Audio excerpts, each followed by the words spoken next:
Young people can find their potential in working hard. They've got to have some interest, and they've got to find that interest on their own. Being a prosecutor came natural to me. I loved being in a courtroom. I was appointed by the governor. I loved it. I would have done it for the rest of my life. You can't take a job as prosecutor for $12,000 a year and survive and raise a family. But you have to make choices. I worked for the governor. I worked for several years for the governor. I've been told that I had better background for being governor than almost anybody, because I'm in the governor's office. I was happy to support somebody else for governor when it looked like there was nobody really in view who could do the jobs to the satisfaction of the media. I decided to run. The New York Times was urging me to run.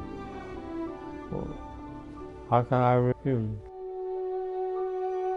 My first day as governor, I spent the day looking for the governor because I had been there as an aide to the governor.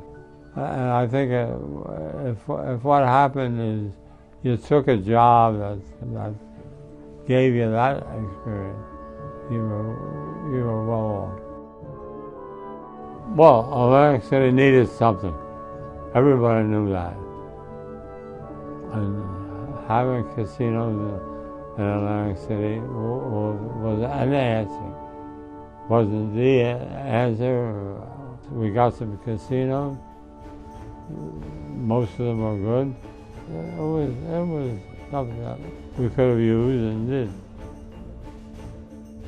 I admire Hubert Humphrey. I admire Alex Stevenson.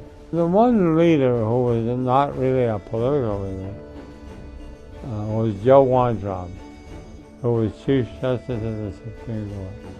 And I was very close to him, and I have tremendous regard for him. I remember as a kid, my father commenting on my sense of humor. And I don't know why, but there it was. I'm often able to find something humorous to say to get around something. I remember when I was a governor, and my daughter one time was caught using the state car, and I used that as a humorous aspect of, when your daughter's got the car, you got to use the helicopter. I think people have a pride in New Jersey, and I think that's good, and I think what you face today is a demand for an increased educational budget. And I think that's a proper priority. You can't get your kids educated, you don't have a future.